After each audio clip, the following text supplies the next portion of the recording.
নমস্কার, cooking with বিশ্বজিতে আপনাদের সবাইকে স্বাগতম। আজকে বানাবো এমন একটা মিষ্টি যেটা শুধুমাত্র খাওয়ার জন্য নয়, এটা আমাদের আবেগ, আমাদের উৎসবের সঙ্গে জড়িয়ে আছে। হ্যাঁ, আমি বলছি রসগোল্লার কথা। এই ভিডিওতে আমি দেখাবো কিভাবে দোকানের মতো একদম সফট স্পঞ্জি রসগোল্লা আপনি বাড়িতেই বানিয়ে ফেলতে পারবেন। আর মাঝে মাঝে আমি কিছু টিপসও বলবো, যেগুলো আপনাদের রেসিপিটা এক লেভেল উপরে নিয়ে যাবে।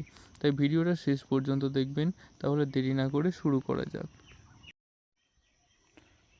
প্রথমে রসগোল্লা বানাতে কি কি উপকরণ আমাদের প্রয়োজন সেই সম্পর্কে আলোচনা করে নিই। রসগোল্লা বানাতে খুব বেশি কিছু লাগে না, কিন্তু প্রতিটি উপকরণ যেন সঠিক হয় সেটা খুবই জরুরি। আমাদের লাগবে 1 লিটার ফুল ফ্যাট দুধ, 2 টেবিল চামচ লেবুর রস বা ভিনিগার, 1 কাপ চিনি, 1 লিটার জল, 2 থেকে 3টি এলাচ। তবে এটা পুরোপুরি অপশনাল, আপনারা চাইলে দিতেও পারেন, না দিতেও পারেন। আমি কিন্তু এতে এলাচ ব্যবহার করছি না। চাইলে 1 চামচ গোলাপ জল বা কেওড়া জল ব্যবহার করতে পারেন সুগন্ধের জন্য। দুধটা যেন ভালো কোয়ালিটির হয়। আমি নিজে গরুর দুধ ব্যবহার করছি, আপনারা চাইলে প্যাকেট দুধও ব্যবহার করতে পারেন। প্রথম ধাপ হচ্ছে ছানা বানানো। এই ধাপটাই সবচেয়ে গুরুত্বপূর্ণ। একটা মোটা তলার হাঁড়িতে বা কড়াইতে দুধটা জাল দিতে শুরু করুন। দুধে ফুট উঠলে আঁচ বন্ধ করে দিন। এবার ধীরে ধীরে তাতে লেবুর রস বা ভিনিগার দিয়ে দিন। নেড়ে যান যতক্ষণ না ছানা আর জল আলাদা হয়ে যায়। ছানা ছেঁকে নিন পরিষ্কার পাতলা কাপড়ে। এবার খুব ঠান্ডা জলে ভালো করে ধুয়ে নিন, যাতে লেবুর টক ভাব বেরিয়ে যায় বা ভিনিগারের গন্ধটা বেরিয়ে যায়।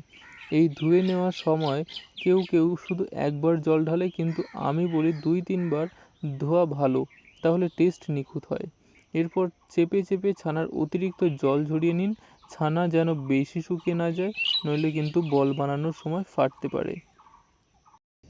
এবার আসল কাজ, ছানা মাখানো। ছানাটা একটা সমান জায়গায় রেখে হালকা হাতে মেখে নিন। আমি সাধারণত 8 থেকে 10 মিনিট মাখি, যাতে ছানাটা মসৃণ হয়ে আসে, যেন কোনো দানা না থাকে। হাত দিয়ে চেপে ধরলে যদি ফাটল না পড়ে, বুঝবেন ছানা ঠিকঠাক মাখা হয়েছে। এখন ছোট ছোট সমান বল তৈরি করে নিন। বল বানানোর সময় হাতে সামান্য জল লাগিয়ে নিতে পারেন, এতে ফাটল কমে। আপনারা দেখতে পাচ্ছেন আমি কেমন সাইজের বল বানাচ্ছি, না ছোট না বড়, আপনারা যেমন খুশি সাইজের বানিয়ে নিতে পারেন। এই বলগুলো দেখতে যতটা সোজা মনে হয়, ঠিক ততটাই গুরুত্বপূর্ণ।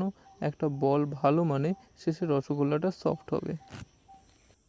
এবার একটা বড় হাঁড়িতে 1 লিটার জল ও 2 কাপ চিনি দিয়ে ফোটাতে দিন। সাথে এলাচ দিতে পারেন সুগন্ধির জন্য। শিরা যেন বেশি ঘন না হয়, একদম পাতলা রাখতে হবে, না হলে রসগোল্লা ঠিকমতো ফুলবে না। শিরা ফুটতে থাকলে বলগুলো খুব ধীরে ধীরে শিরার মধ্যে ছেড়ে দিন। মাঝারি আঁচে রান্না করতে হবে 12 থেকে 15 মিনিট। প্রতিবার 5 মিনিট পর পর হালকা করে নাড়ুন, যাতে রসগোল্লা লেগে না যায়। রান্নার মাঝপথে দেখে নিন বলগুলো সাইজে ডাবল হয়েছে কিনা।